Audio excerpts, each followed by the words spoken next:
اعوذ باللہ من الشیطان الرجیم۔ میں اللہ کی پناہ لیتا ہوں شیطان مردود سے۔ بسم اللہ الرحمن الرحیم۔ اللہ کے نام سے شروع کرتا ہوں جو بڑا مہربان نہایت رحم والا ہے۔ قصص الانبیاء میں قصہ حضرت آدم علیہ السلام۔ حضرت آدم علیہ السلام جس جنت میں تھے وہ آسمان میں تھی یا زمین میں؟ علماء کا اس کے بارے میں بھی اختلاف ہے کہ جس جنت میں آدم علیہ السلام داخل کیے گئے وہ آسمان میں تھی یا زمین میں۔ اس اختلاف کا حل اور وضاحت بھی مناسب معلوم ہوتی ہے۔ جمہور علماء تو اس بات کے قائل ہیں کہ وہ جنت المأویٰ تھی، کیونکہ آیات اور احادیث کا ظاہر اسی کا تقاضا کرتا ہے۔ قرآن مجید میں ہے، اس میں الجنت پر الف لام عموم والا نہیں اور نہ معہود لفظی کے لیے ہے بلکہ عہد زنی والا ہے۔ وہ عرف شرح میں جنت المأویٰ ہے، یعنی آسمان والی جنت۔ جیسا کہ موسیٰ علیہ السلام نے آدم علیہ السلام کو کہا تھا کہ تو نے ہمیں اور اپنے آپ کو جنت سے کیوں نکالا، اس کے متعلق وضاحت و تفصیل آگے آ رہی ہے۔ حضرت ابو ہریرہ اور حذیفہ رضی اللہ عنہ کہتے ہیں کہ رسول اللہ صلی اللہ علیہ وسلم نے ارشاد فرمایا، اللہ لوگوں کو جمع کرے گا جب جنت ان کے سامنے آئے گی تو ایمان والے آدم علیہ السلام کے پاس آ کر کہیں گے، اے ہمارے باپ، ہمارے لیے جنت کھلوانے کی اللہ سے درخواست کریں۔ تو وہ کہیں گے کہ تمہیں جنت سے تمہارے باپ کی غلطی نے ہی تو نکالا تھا۔ یہ حدیث قوی، واضح اور عمدہ دلیل ہے کہ وہ جنت المأویٰ ہے، لیکن یہ استدلال اعتراض و نقد سے خالی نہیں۔ کچھ علماء کی رائے یہ ہے کہ آدم علیہ السلام جس جنت میں بسائے گئے وہ جنت الخلد نہیں تھی، کیونکہ آدم علیہ السلام کو وہاں ایک درخت کے قریب نہ جانے کا مکلف بنایا گیا تھا، جبکہ وہ جنت احکام تکلیفیہ بجا لانے کی جگہ نہیں، اور اس لیے بھی کہ آدم علیہ السلام اس میں سوئے اور اس سے نکالے گئے اور وہاں آدم علیہ السلام پر ابلیس داخل ہوا، اور یہ چیزیں جنت الخلد ہمیشہ کی جنت کے منافی ہیں۔ یہ قول ابی بن کعب رضی اللہ تعالی عنہ، عبداللہ بن عباس رضی اللہ تعالی عنہ، وہب بن منبع رحمۃ اللہ علیہ اور سفیان بن عیینہ رحمۃ اللہ علیہ سے مروی ہے۔ یہ قول ابن قتیبہ نے المعروف میں اور قاضی منظر بن سعید البلوطی نے رحمۃ اللہ علیہ نے اپنی تفسیر میں پسندیدہ قرار دیا ہے۔ قاضی منظر بن سعید البلوطی رحمۃ اللہ علیہ مذکورہ نے اس کے متعلق مستقل کتاب لکھی ہے، اور انہوں نے امام ابو حنیفہ رحمۃ اللہ علیہ اور ان کے شاگردوں سے یہی قول نقل کیا ہے۔ ابو عبداللہ محمد بن عمر الرازی ابن خطیب الرحی رحمۃ اللہ علیہ نے اپنی تفسیر میں ابو القاسم بلخی رحمۃ اللہ علیہ اور ابو مسلم سبحانی رحمۃ اللہ علیہ سے یہ قول بیان کیا ہے۔ قرطبی رحمۃ اللہ علیہ نے اپنی تفسیر میں معتزلہ اور قدریہ سے یہ قول نقل کیا ہے۔ اہل کتاب کے پاس موجود تورات میں بھی اسی کی صراحت ہوئی ہے۔ اس مسئلہ کے متعلق اختلاف ابو محمد بن حزم نے الململ والنحل میں اور محمد بن عطیہ رحمۃ اللہ علیہ نے اپنی تفسیر میں نقل کیا ہے۔ ابو عیسیٰ الرحمانی نے اپنی تفسیر میں اور ابو القاسم الراغب اور قاضی المعروضی رحمۃ اللہ علیہ نے اپنی تفسیر میں لکھا ہے۔ پہلا قول جمہور کی طرف منسوب کیا جاتا ہے۔ قاضی معروضی رحمۃ اللہ علیہ نے اپنی تفسیر میں کہا ہے، آدم علیہ السلام جس جنت میں بسائے گئے اس کے متعلق دو قول ہیں، ایک یہ کہ وہ جنت الخلد ہے اور دوسرا اقوال یہ کہ وہ ایک باغ تھا جو اللہ نے ان کے لیے تیار کیا تھا اور اس کو امتحان گاہ بنایا تھا۔ یہ ہمیشہ کی جنت جنت الخلد نہ تھی جو حقیقت میں دار الجزا ہے، دار الامتحان نہیں۔ جو لوگ دار الامتحان کے طور پر الگ ایک جنت باغ کے قائل ہیں ان کا مزید آپس میں اختلاف ہے۔ کچھ کا خیال ہے کہ وہ آسمان میں ایک باغ جنت تھی جس سے آدم و حوا علیہ السلام کو اتارا گیا، یہ حسن رحمۃ اللہ علیہ کا قول ہے۔ کچھ کا نظریہ ہے کہ وہ جنت زمین میں تھی، کیونکہ اس میں آدم اور حوا علیہ السلام کا امتحان لیا گیا کہ تم نے ایک درخت کا پھل نہیں کھانا، یہ ابن یحییٰ کا قول ہے، اور یہ ابلیس کو آدم علیہ السلام کے لیے سجدہ کرنے کا حکم دینے کے بعد کی بات ہے۔ قاضی معروضی رحمۃ اللہ علیہ کے کلام میں 3 اقوال کا تذکرہ آیا ہے۔ ان کے بارے میں مشہور ہے کہ وہ اس مسئلہ میں متفق ہیں۔ ابو عبداللہ رازی رحمۃ اللہ علیہ نے اپنی تفسیر میں اس مسئلہ کے متعلق 4 اقوال بیان کیے ہیں۔ 3 علامہ مورودی والے مذکورہ اقوال ہیں اور چوتھا توقف کا ہے، یعنی اس بارے میں کوئی بحث نہیں ہونی چاہیے۔ ابو علی جبائی سے نقل کیا گیا ہے کہ وہ جنت تھی تو آسمان میں، لیکن معروف جنت المأویٰ نہ تھی۔ دوسرے قول کہ وہ جنت زمین میں تھی والوں نے ایک سوال پیش کیا ہے جس کا جواب دینے کی ضرورت ہے۔ انہوں نے کہا کہ ابلیس کو سجدہ کرنے سے انکار پر دربار الہی سے دور کر دیا گیا اور اس سے نکلنے اور اترنے کا حکم ہوا۔ یہ حکم شرعی اور تکلیفی نہیں تھا کہ اس کی مخالفت ممکن ہوتی، وہ تو اللہ کا ایک تقدیری، کونی اور انتظامی فیصلہ تھا جو کبھی ٹالا نہیں جا سکتا تھا۔ اسی وجہ سے اللہ تعالیٰ نے فرمایا اس سے ذلیل ہو کر نکل جا۔ ایک اور جگہ فرمایا اس سے اتر جا، تیرے لائق نہ تھا کہ تو اس میں تکبر کرتا۔ ایک اور مقام میں فرمایا بس اس سے نکل جا، تو یقیناً مردود ہے۔ اس سے نکل جا یا اتر جا میں ضمیر جنت یا آسمان یا شیطان کے مرتبہ و منزلہ کی طرف لوٹتی ہے۔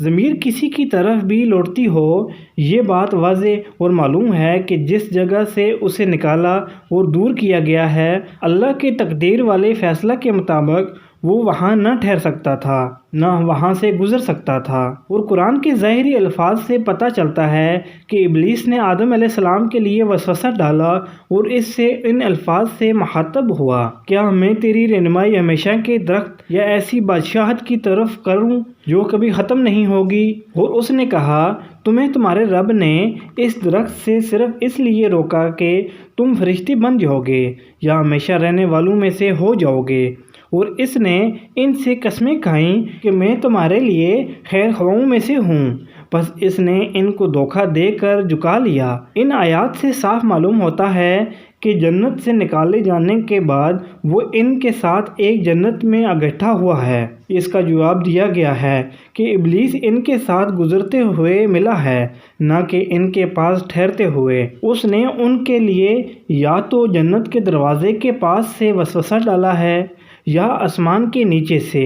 ان تینوں اقوال میں غور و فکر کی گنجائش ہے۔ اصحابی قول مذکورہ نے اس حدیث سے استدلال کیا ہے کہ حضرت ابی بن کعب رضی اللہ عنہ نے بیان کیا، جب آدم علیہ السلام کی موت کا وقت قریب ہوا تو انہوں نے جنت کے انگور کا گچھا طلب کیا۔ آدم علیہ السلام کے بیٹے انگور لینے کے لیے گئے، ان سے فرشتوں کی ملاقات ہوئی تو فرشتوں نے کہا آدم کے بیٹوں کہاں جا رہے ہو؟ انہوں نے کہا ہمارے باپ نے جنت کے انگور کھانے کی خواہش کا اظہار کیا ہے۔ فرشتوں نے کہا واپس جاؤ، اب اس کی ضرورت نہیں۔ وہ واپس ہوئے تو دیکھا کہ فرشتوں نے ان کو فوت کیا، ان کو غسل دیا، خوشبو لگائی اور کفن میں ملبوس کیا۔ جبریل اور فرشتوں کی ایک جماعت نے ان پر نماز جنازہ پڑھا اور ان کو دفن کیا اور کہا تمہارے فوت شدگان کو چھپانے کا طریقہ یہ ہوگا۔ آدم علیہ السلام کی وفات کے تذکرہ میں یہ حدیث آگے مکمل سند کے ساتھ آ رہی ہے۔ اس مذکورہ روایت سے استدلال اس طرح ہے کہ آدم علیہ السلام نے جس جنت سے انگور کھانے کی خواہش کا اظہار کیا تھا، وہاں پہنچنا اگر ممکن نہ ہوتا تو بنی آدم ان کو حاصل کرنے کے لیے نہ جاتے۔ اس سے ثابت ہوا کہ وہ جنت زمین میں تھی، نہ کہ آسمان میں تھی۔ انہوں نے مزید کہا کہ اس آیت میں یہ تو تسلیم شدہ بات ہے کہ الف لام عہد زنی کا ہے، کیونکہ اس سے قبل کسی معہود کی طرف اشارہ نہیں ہے، لیکن اس سے مراد وہ جنت ہے جس پر سیاق کلام دلالت کرتا ہے، کیونکہ یہ تو واضح ہے کہ آدم علیہ السلام زمین سے پیدا ہوئے، مگر اس کی کوئی دلیل نہیں کہ آدم علیہ السلام کو زمین سے پیدا کر کے آسمان کی طرف اٹھایا گیا۔ اور یہ بھی مسلمہ حقیقت ہے کہ آدم علیہ السلام زمین کے لیے پیدا ہوئے تھے، اور اللہ تعالیٰ نے فرشتوں کو اسی بات کی اطلاع دیتے ہوئے فرمایا تھا میں زمین میں خلیفہ بنانے والا ہوں۔ انہوں نے اس کی مثال بھی پیش کی ہے کہ اللہ تعالیٰ کا فرمان ہے۔ اس آیت میں بھی الجنت کا الف لام عموم کے لیے نہیں اور کوئی معہود لفظی ذکر نہیں ہوا، اس لیے معہود زنی مراد ہوگا جس پر سیاق کلام دلالت کرتا ہے، اور وہ باغ ہے۔ انہوں نے کہا اترنا صرف آسمان سے اترنے پر دلالت نہیں کرتا، جیسے اللہ تعالیٰ نے فرمایا جب نوح علیہ السلام کشتی میں تھے اور وہ کشتی جودی پہاڑ پر ٹھہر گئی اور پانی روئے اور زمین سے خشک ہو گیا تو اللہ نے حکم دیا کہ زمین کی طرف اترو۔ ہماری طرف سے تجھ پر اور تیرے ساتھیوں پر سلامتی اور برکت ہوگی۔ دوسری جگہ اللہ تعالیٰ نے فرمایا تم شہر میں اترو، بے شک تمہارے لیے وہاں پر وہ چیز ہوگی جس کا تم نے سوال کیا ہے۔ ایک اور جگہ اللہ نے فرمایا اور ان میں سے بعض اللہ کے ڈر سے گر پڑتے ہیں۔ احادیث اور لغت میں اس کی بہت سی مثالیں مل سکتی ہیں۔ انہوں نے کہا اصل صورتحال یہی ہے اور ایسا کہنے میں کوئی مذائقہ نہیں کہ جس جنت میں آدم علیہ السلام کو آباد کیا گیا وہ زمین کے باقی علاقوں سے بلند شاداب پہاڑی تھی۔ اس میں ہر طرح کے پھل، درخت، سائے، نعمتیں، تازگی اور سرور تھا۔ جیسے اللہ تعالیٰ نے فرمایا بے شک تجھے اس میں بھوک نہیں لگے گی اور تو ننگا نہیں ہوگا، یعنی تیرا باطن بھوک کے ساتھ اور ظاہر ننگا ہونے کے ساتھ ذلیل نہیں ہوگا۔ نیز اللہ نے فرمایا اور بے شک اس میں تجھے پیاس نہیں لگے گی اور نہ تو دھوپ سے تکلیف محسوس کرے گا، یعنی باطنی طور پر تجھے پیاس کی گرمی اور ظاہری طور پر سورج کی گرمی کا احساس نہ ہوگا۔ دو چیزیں اس جگہ اس لیے اکٹھی بیان کی ہیں کہ ان کا آپس میں گہرا تعلق اور ربط ہے۔ جب آدم علیہ السلام نے ممنوعہ درخت کا پھل کھا لیا تو اس کو اسی زمین میں اتارا گیا جس میں محنت و مشقت، بدقسمتی اور سختی، امتحان اور آزمائش ہے، اور اس کے باسیوں کا آپس میں دین و مذہب، اخلاق و عادات، اقتصادیات اور اقوال و افعال کے لحاظ سے اختلاف ہے، جو کہ سخت امتحان کی ایک شکل ہے۔ جیسے اللہ تعالیٰ نے فرمایا اور تمہارے لیے زمین میں ٹھہرنے کی جگہ ہے اور ایک وقت تک کا فائدہ ہے، اس پر لازم نہیں آتا کہ وہ آسمان میں تھے، جیسے اسی انداز سے اللہ تعالیٰ نے فرمایا اور ہم نے اس کے بعد بنی اسرائیل کو کہا تم زمین میں سکونت اختیار کرو، جب آخرت کا وعدہ آ جائے گا تو ہم تم سب کو اکٹھا کر کے لے آئیں گے۔ یہ بات بڑی واضح ہے کہ وہ زمین میں تھے، آسمان میں نہیں تھے۔ زمین میں سکونت اختیار کرنے کے حکم سے یہ لازم نہیں آتا کہ وہ پہلے زمین میں نہ تھے۔ مذکورہ نظریہ کے عامل علماء کی رائے ان لوگوں کی تائید نہیں کرتی جو جنت اور جہنم کے آج موجود ہونے کا انکار کرتے ہیں، اور نہ ہی ان کے نظریے سے جنت و جہنم کے وجود کا انکار لازم آتا ہے۔ اور جن علماء سے آدم علیہ السلام والی جنت کے زمین میں ہونے کی بات نقل کی جاتی ہے وہ سب کے سب جنت اور جہنم کے وجود کے قائل ہیں۔ قرآنی آیات اور صحیح حدیث بھی اسی پر دلالت کرتی ہیں، اور اللہ کے فرمان سے مراد یہ ہے کہ اس نے ان کو جنت سے بھگا دیا اور ان کو نعمتوں، خوشی اور مسرت سے نکال کر مشقت، تھکاوٹ اور محنت کی طرف دھکیل دیا۔ اس نے ان کے دل میں وسوسہ ڈالا اور نافرمانی کو ان کے لیے خوبصورت کر کے پیش کیا۔ جیسے اللہ تعالیٰ نے فرمایا مفہوم یہ ہے کہ اللہ نے تم کو اس درخت کا پھل کھانے سے صرف اس لیے منع کیا ہے کہ اس کا پھل کھانے سے تم فرشتے بن جاؤ گے یا ہمیشہ کی زندگی تمہیں مل جائے گی، اور اللہ تمہارے لیے یہ چیز پسند نہیں کرتا۔ اس نے ان کے لیے قسمیں اٹھائیں اور کہا میں تمہارا خیر خواہ ہوں۔ جیسے اللہ نے ایک اور جگہ فرمایا یعنی کیا میں تمہاری رہنمائی ایسے درخت کے متعلق کروں جس کا پھل کھانے سے ہمیشہ کی نعمتیں اور لازوال بادشاہت تمہیں حاصل ہو جائے گی۔ یہ شیطان کی طرف سے فریب اور جھوٹ تھا جس کا حقیقت کے ساتھ کوئی تعلق نہ تھا۔ یہ شجرۃ الخلد ہمیشگی کا درخت تھا جس کو کھانے سے ہمیشہ کی زندگی حاصل ہو جاتی ہے۔ ممکن ہے اس کا بھی وجود ہو، کیوں نہ کہ اس کے متعلق امام احمد بن حنبل نے ایک حدیث ذکر کی ہے کہ رسول اللہ صلی اللہ علیہ وسلم نے فرمایا جنت میں ایک ایسا درخت ہے جس کے سائے میں ایک سوار 100 سال تک چلتا رہے گا لیکن اس کا سایہ ختم نہ ہوگا، یہ ہمیشگی کا درخت ہے۔ یہ بات انہوں نے منظر اور حجاج سے شبہ کے واسطے سے بھی روایت کی ہے۔ ابو داؤد طیالسی نے اپنے مسند میں بھی شبہ سے یہ روایت نقل کی ہے۔ منظر کہتے ہیں میں نے شبہ کو کہا یہ اتنا بڑا درخت ہمیشگی کا درخت ہے، تو اس نے کہا اس کو صرف امام احمد نے بیان کیا ہے، اللہ تعالیٰ کا فرمان ہے۔ بس اس نے ان دونوں کو دھوکے کے ساتھ اپنی طرف مائل کر لیا۔ بس جب انہوں نے درخت کا پھل چکھا تو ان کے لیے ان کی شرمگاہیں ظاہر ہو گئیں اور وہ جنت کے پتے اپنے اوپر چپکانے لگے۔ سورۃ الطٰہٰ میں اللہ عز و جل نے فرمایا بس ان دونوں نے اس سے کھا لیا تو ان کے لیے ان کے سطر ظاہر ہو گئے اور وہ اپنے اوپر جنت کے پتوں کو چپکانے لگے۔ حوا نے آدم علیہ السلام سے پہلے درخت کا پھل کھایا تھا اور انہوں نے ہی آدم علیہ السلام کو اس کام پر اکسایا تھا۔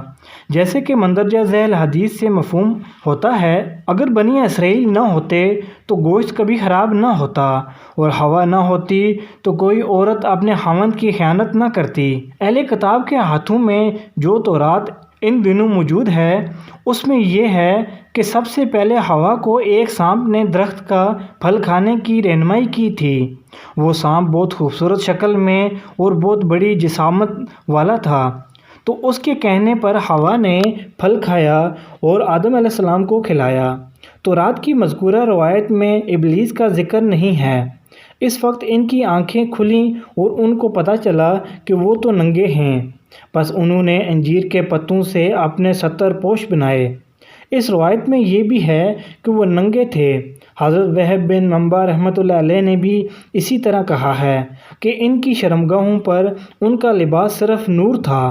اہل کتاب کے ہاتھوں میں موجود تورات کی یہ روایت تحریف شدہ ہے، کیونکہ قرآن جو پہلی کتابوں کا مہمن و نگران اور ان کو پرکھنے کے لیے کسوٹی ہے، وہ اس پر دلالت کرتا ہے کہ آدم و حوا علیہ السلام پر لباس موجود تھا۔ قرآن مجید میں ہے، وہ ان دونوں سے ان کے لباس اتارتا تھا تاکہ ان کو ان کی شرمگاہیں دکھائے۔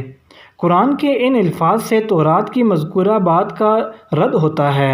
حضرت ابی بن کعب رضی اللہ تعالی عنہ نے نبی صلی اللہ علیہ وسلم سے بیان کیا کہ آپ صلی اللہ علیہ وسلم نے فرمایا، اللہ تعالیٰ نے آدم علیہ السلام کو پیدا کیا، وہ لمبے قد والے گھنے بالوں والے تھے، گویا وہ کھجور کا لمبا درخت ہے۔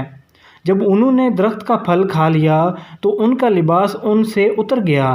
سب سے پہلے ان کی شرمگاہ ان کے لیے ظاہر ہوئی۔ جب ان کی نظر اپنے ستر پر پڑی تو وہ جنت میں بھاگنے لگے۔ ایک درخت نے ان کے بال پکڑ کر کھینچ لیا۔ اللہ تعالیٰ نے اس کو آواز دی، اے آدم، مجھ سے بھاگتے ہو؟ آدم علیہ السلام نے رحمان کی آواز سنی تو کہا، میں تجھ سے بھاگ نہیں سکتا، یہ سارا کام تجھ سے شرم و حیا کی وجہ سے ہوا ہے۔ حضرت ابن عباس رضی اللہ تعالی عنہ سے مروی ہے کہ جنت کے وہ پتے جن سے آدم علیہ السلام اور حوا علیہ السلام نے اپنے ستر کو چھپایا تھا، وہ انجیر کے درخت کے پتے تھے۔